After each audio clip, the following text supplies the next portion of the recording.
आप सब ਨੂੰ ਸਤਿ ਸ੍ਰੀ ਅਕਾਲ नमस्ते। आपा गीत धीर आप सभी ने बीच उपस्थित हुए हैं आज पंजाबी साहित्य अकादमी के प्रोग्राम विच। आज तारीख है 25 जून 2021 और आज हम जिस विषय पर चर्चा करने वाले हैं वो है बंदा बहादुर जी। बंदा बहादुर जी के बारे में हम कई पहलुओं पर बात करेंगे और उनके जीवन से मैं आपको अवगत कराने का प्रयास करूंगा। आगे प्रारंभ करते हैं अपनी इस कार्यक्रम की रचना को। मुगल क्रूर शासक वजीर खान के कहने पर जब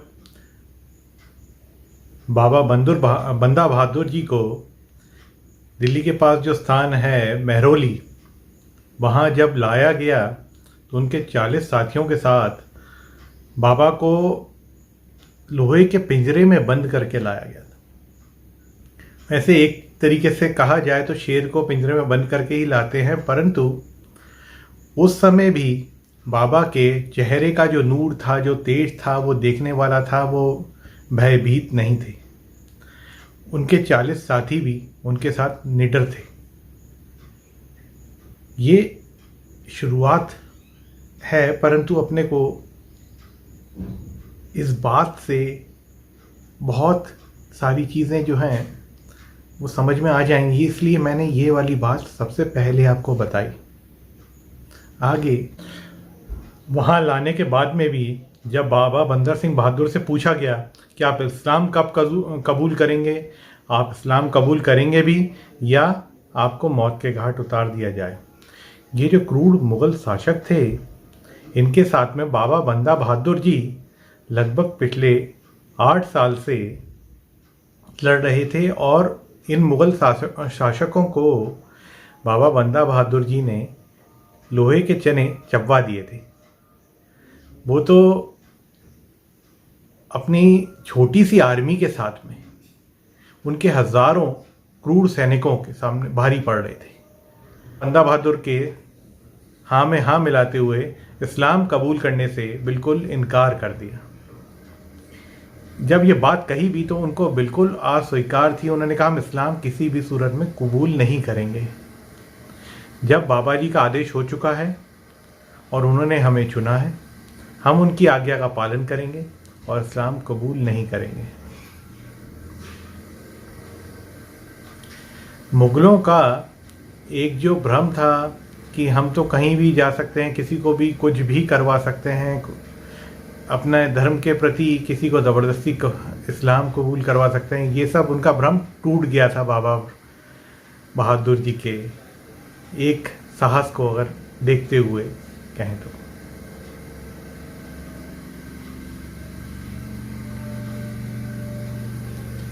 उनको वहाँ पर अनेक यातनाएं दी गई। उनके सैनिकों को भी लोहे के सलाखें चुबा चुबा के उनके अंगों को नुकसान पहुंचाया गया। यहाँ से शुरुआत करके उनके साथियों को धीरे धीरे उनके अंगों को हानि पहुंचाते हुए उनके साथियों को मारना प्रारंभ कर दिया।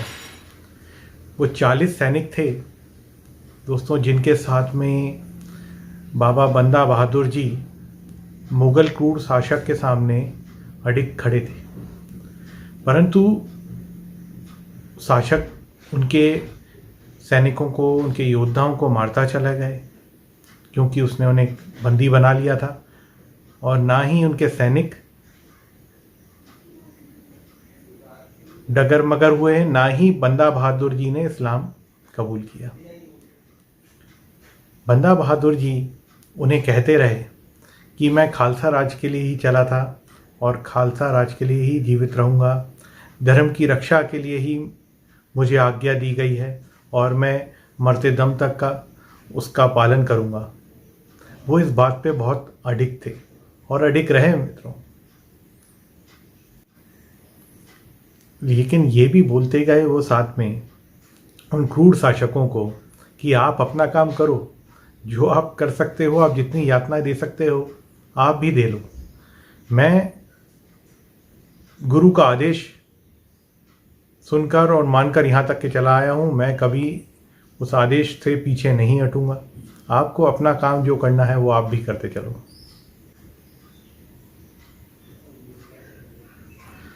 अब उस क्रूर शासक के सामने एक ही हथियार था। जब उनके सारे सिपाही योद्धा को वो मार चुका था तो वो था उनके 4 साल का वो छोटा सा नन्हा बालक। बंदा बहादुर जी का वो 4 साल का जो छोटा सा बालक था, उसके गले पे मुग़ल शासकों के जल्लाद ने तलवार रख दी और कहा कि इस्लाम कबूल कर लो, नहीं तो हम इसे मार डालेंगे। उस छोटे से बालक ने भी अपने पिता यानी कि बंदा बहादुर जी की आंखों में देखा और साहस और आत्मविश्वास से वो भी भरपूर था। वो भी बोलता रहा कि नहीं, परंतु आप वो यातनाएं सोचिए, किस प्रकार की यातनाएं रही होंगी, वो कितना गंभीर समय रहा होगा वो। और फिर उस बच्चे को मार दिया जाता है। एक पिता के सामने एक 4 वर्ष के बच्चे को मारने के बाद में उसका पंपिंग हार्ट यानी कि उसका हृदय वो निकाल कर बंदा बहादुर जी के मुंह में ज़बरदस्ती डालने का बहुत प्रयास किया गया। इसके बाद में उनके उस 4 वर्ष के बच्चे की आंतड़ियों को निकाल के बंदा बहादुर जी के गले में माला के स्वरूप पहना दिया गया। क्या दृश्य रहा होगा, क्या गंभीर यातनाओं से वो गुजरे, परंतु फिर भी इस्लाम कबूल नहीं किया। सिर्फ कल्पना कर कर देखिए, वो तेज, वो नूर तो ठीक है, मगर वो साहस, क्या पराकाष्ठा। उस छोटे से बालक का दर्द, एक पिता की आंखों के सामने उसे कैसे मारा गया।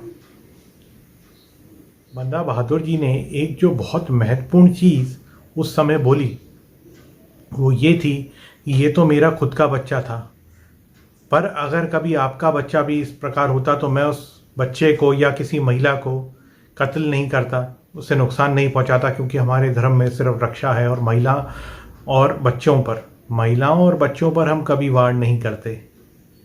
फिर भी बंदा बहादुर जी के मुंह से इस प्रकार के वचन निकल रहे थे, साहसी बातें निकल रही थी।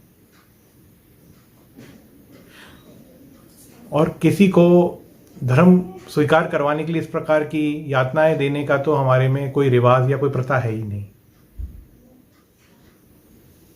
मुगल शासक बंदा बहादुर जी के मन में दहशत पैदा करना चाहते थे, इतनी दहशत कि उनको इस्लाम कबूल करना पड़े, परंतु वो थे कि अडिग थे अपने वचन पे। आज हम उनके जीवन के कुछ अन्य पहलुओं के बारे में बात करेंगे। उनका जन्म हुआ जम्मू कश्मीर के राजौरी में 16वीं सदी में।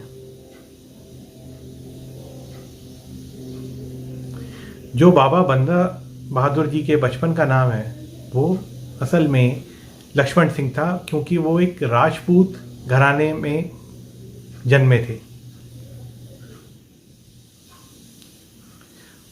बंदा बहादुर जी ने बचपन में ही तलवार चलाने का पूरा प्रशिक्षण लिया था और वो उसमें बेहद ही निपुण हो गए थे।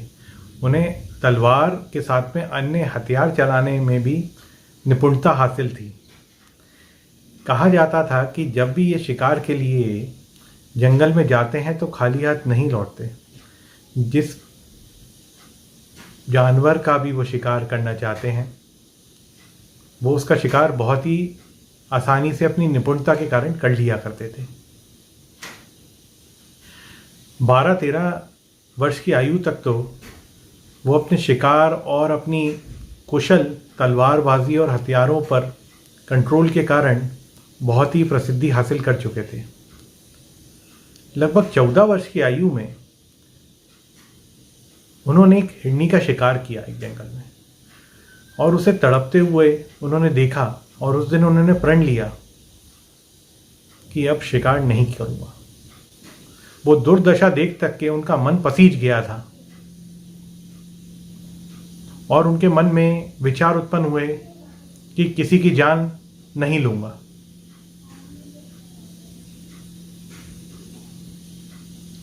और उसके बाद में लगभग 1 साल के पश्चात अपना घर बार छोड़ करके बैरागी संतों के साथ वो निकल चले।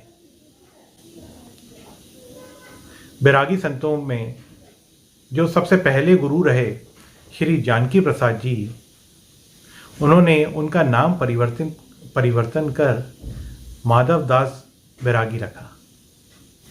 लगभग 22 वर्ष माधव दास जी बैरागी जीवन में संतों के साथ ही जीवन व्यतीत करते रहे।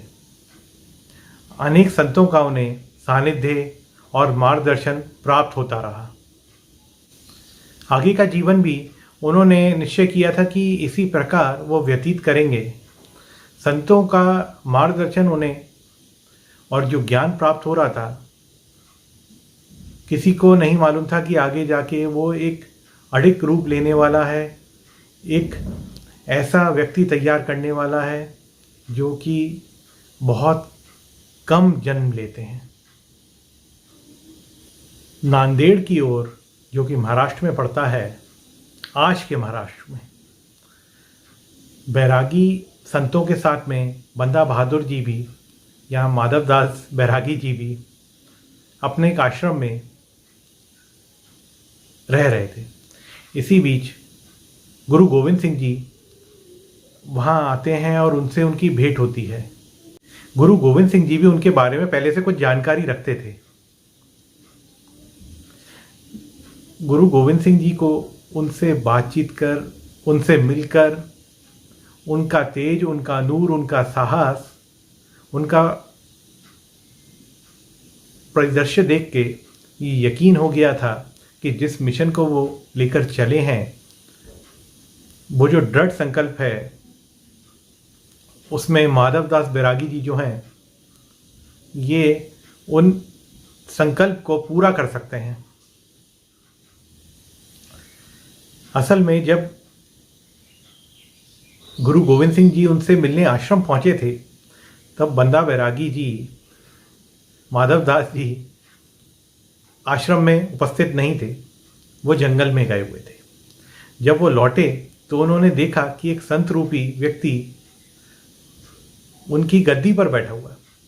थोड़ा सा क्रोध भी आया उन्हें, और वो क्रोध में ही उन्होंने उनसे पूछ दिया कि ऐसे कौन किसी की गद्दी पे बैठता है? बैठने से पहले देखना चाहिए कि किसकी गद्दी पे बैठे हो। और गुरु गोविंद सिंह जी थे जो हंस रहे थे, मुस्कुरा रहे थे। फिर माधव दास जी को भी एहसास हो गया कि ये तो कोई बहुत ही पहुंची हुई हस्ती लग रहे हैं, ये तो एक महान संत की निशानी दिख रही है, क्योंकि माधव दास जी भी अनेकों वर्ष से संतों के बीच में रह के इतनी परख करना सीख गए थे। फिर उन्होंने उनको नमन किया और सबसे पहले उनका परिचय लिया, और परिचय लेने के बाद में उनसे क्षमा मांगी। फिर उनसे पूरी बात करी कि आप कहाँ से आए हैं, तो उनसे पूरा पूछा, बताया।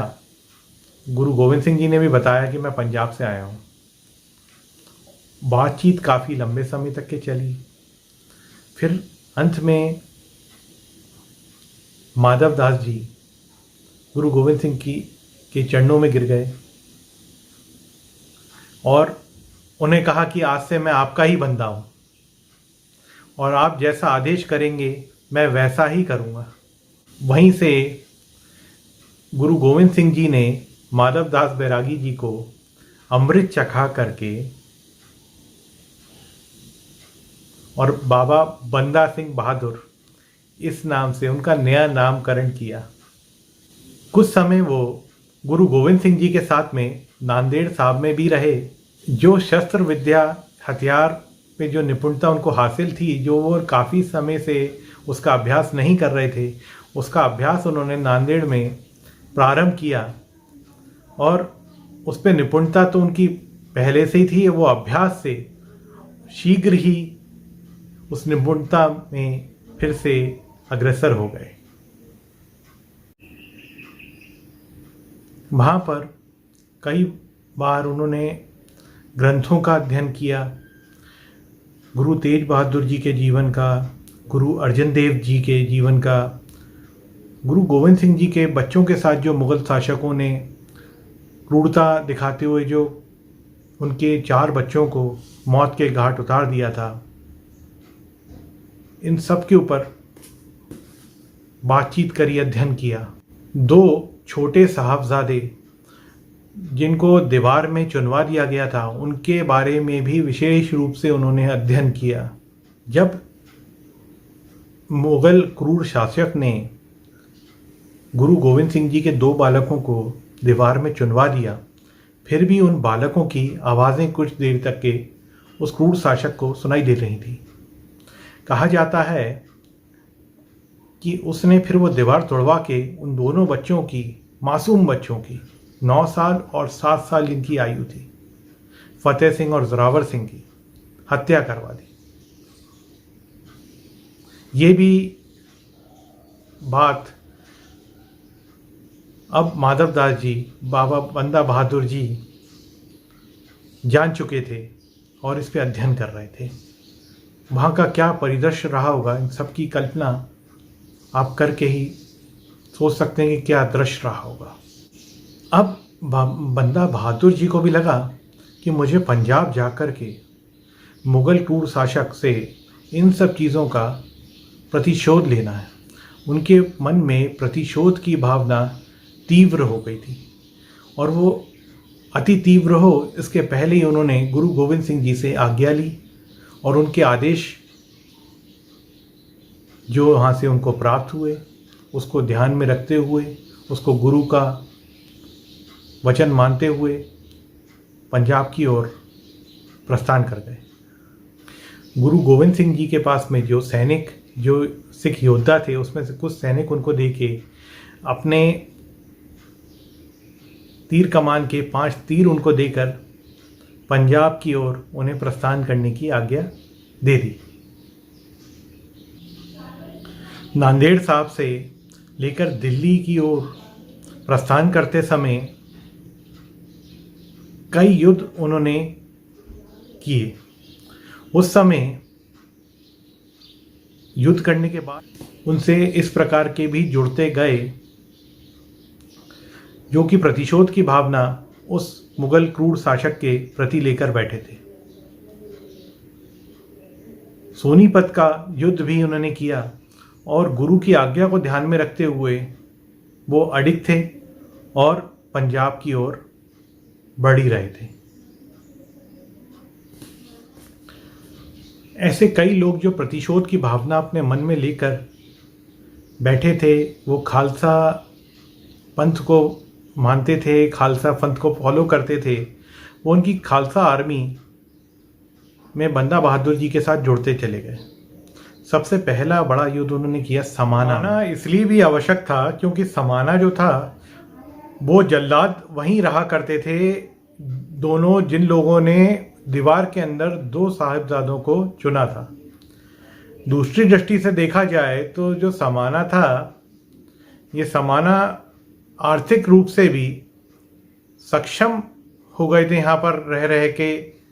जो इनके मुग़ल शासक और उनके जो सेना थी, क्योंकि इन्होंने लोगों को ऊपर वहाँ पर अत्याचार करके उन्हें मार दिया था और उनकी जो संपत्ति थी वो अर्जित कर ली थी, इसलिए ये आर्थिक रूप से भी वहाँ के समाना के लोग जो थे क्रूर शासक के साथ वाले, वो सक्षम हो गए थे। तो समाना पे युद्ध करना, आक्रमण करना और वहाँ पर उनसे जीतना बंदा बहादुर जी के मन में इसलिए भी आवश्यक था क्योंकि एक प्रतिशोध जो उन 2 बालकों के प्रति इनके मन में था, उस पे कहीं ना कहीं गुरु गोविंद सिंह जी के प्रति ये अपनी वचनों को पूरा करने में सफल रहे थे। इसी ओर बंदा बहादुर जी आगे बढ़ते रहे और हिमाचल, जो आज के हिमाचल में गुरु गोविंद सिंह जी के कुछ जो साथ के आप कह लीजिए कि जिनके ऊपर गुरु गोविंद सिंह जी का आशीर्वाद था, गुरु गोविंद सिंह जी की शरण में रहते थे, ऐसे कुछ लोगों के ऊपर भी अत्याचार किया था उन मुग़ल शासकों ने, उन मुसलमानों ने, जो कन्वर्जन का कार्य बहुत तेज से चला रहे थे। उनके साथ में भी बंदा बहादुर जी ने युद्ध किया और गुरु गोविंद सिंह जी के जो साथियों के साथ जो अत्याचार हुआ था, जो उनका कत्लेआम हुआ था, उसका प्रतिशोध लेते हुए उन्होंने एक वचन और पूरा किया। बंदा बहादुर जी ने बड़ी योजनाबद्ध तरीके से कार्य किया था और प्रत्येक उस स्थान पर जाकर जहाँ पर मुग़ल शासकों ने, इन क्रूर शासकों ने कत्लेआम किया था और लोगों को हानि पहुँचाई थी, उनकी संपत्ति को छीना था, वहाँ जाके वापस कत्लेआम जहाँ हुए थे वहाँ पर युद्ध किया और उन चीज़ों को वापस फतेह करके अपने पास में कब्ज़े में लिया और लोगों को वहाँ पर बसाते चले गए। जो वहाँ के रहवासी थे वो वहाँ पर इनके साथ जुड़ते चले गए। बहुत सारे ऐसे प्रताड़ित व्यक्ति भी थे जो कि खालसा फ़ौज में जुड़े, जिनके मन में भी इस क्रूर शासक और इनके शासनों, जो मुग़ल शासक उस ज़माने में आए थे, उनके प्रति प्रतिशोध की भावनाएं थी। और गुरु गोविंद सिंह जी के 2 बालकों को जिस स्थान पर चुनवाया गया था, उस स्थान पर भी जाकर बंदा बहादुर जी ने उनको न्याय दिलाने के लिए वहाँ पर बदला लिया और युद्ध करके युद्ध पे जीत हासिल करी। कुछ जगहें ऐसी भी थी जैसे जिनके जो लोग थे वो गुरु गोविंद सिंह जी के अनुयायी थे, उनको अपना भक्त मानते थे।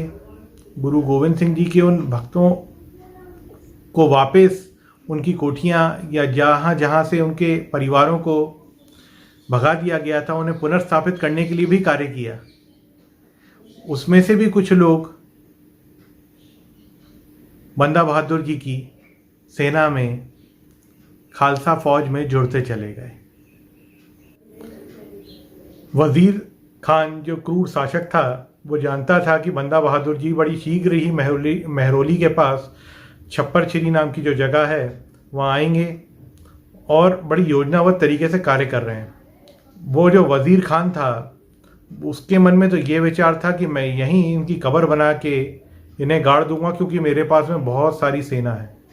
ये उसकी गलतफहमी भी थी और उसके मन में तो यही विचार था कि बंदा बहादुर को मैं सबक सिखाऊंगा। बंदा बहादुर जी के मन में भी वज़ीर खान से बदला लेकर अपना वचन पूर्ण करने की जो भावना थी वो दिन पर दिन प्रबल होती जा रही थी। गुरु गोविंद सिंह जी को दिया गया वचन उनके मन में शीघ्र अतिशीघ्र पूर्ण करने का विचार प्रथम दिन से ही था। अब वज़ीर खान ने अपनी सेना को एकत्रित कर योजना बनानी प्रारंभ करी और हजारों की सेना में केवल बहुत छोटी संख्या में खालसा आर्मी लेकर, सिख फौज लेकर बंदा बहादुर वहाँ पहुँचते हैं। अब बंदा बहादुर जी की निगाहें तो उस वज़ीर खान को ही ढूंढ रही थी। वज़ीर खान उन्हें कहीं दिखाई नहीं दे रहा था। वज़ीर खान जैसे ही इन्हें दिखाई दिया, इन्होंने तुरंत उसके ऊपर धावा बोल दिया। वो अपने घोड़े के ऊपर सवार था। उसने इनके वज़ीर खान ने इनके सेनापति, बंदा बहादुर जी के सेनापति के ऊपर, जिन्हें फतेह सिंह कहते थे, भाला फेंका।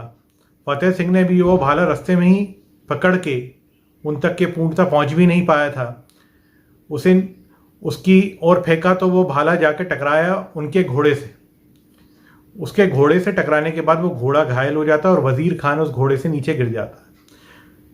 बंदा बहादुर जी और इनकी पूरी सेना अब इस प्रकार से उस मुग़ल फ़ौज से भिड़ जाती है कि उनकी पूरी मुग़ल फ़ौज में भगदड़ मच जाती है, क्योंकि उनका जो शासक था उसका ही घोड़ा धराशायी हो चुका था और वो नीचे गिर गया था। बंदा बहादुर जी ने भी वो भाला निकाल के वज़ीर खान की ओर इस प्रकार ज़ोर से मारा कि वज़ीर खान के सर के 2 टुकड़े हो गए और वज़ीर खान वहीं मौत के घाट उतर गया, उसकी मृत्यु हो जाती है। इस प्रकार उनका एक प्रतिशोध जो था उन्होंने पूरा किया, गुरु गोविंद सिंह जी को दिया हुआ वचन उन्होंने पूरा किया। तो ये थी हमारे वीर बंदा बहादुर जी के ऊपर पूरी की पूरी सत्य घटना जो आपने अभी सुनी। मैं पंजाबी साहित्य अकादमी की निर्देशक श्रीमती नीरू सिंघियानी जी का भी बहुत बहुत आभार व्यक्त करता हूँ कि उन्होंने इतना अच्छा विषय और इस अच्छे दिन पे, यानी कि आज 25 जून के दिन ही इस विषय को उठाया। मैं हमारे सभी दर्शकों से जो सुन रहे हैं, हमारे बड़े छोटे साथ वाले सभी का धन्यवाद ज्ञापित करता हूँ। और आप कोई प्रश्न हो तो ज़रूर साहित्य अकादमी में पहुँचा सकते हैं। नमस्कार, धन्यवाद, सत श्री अकाल।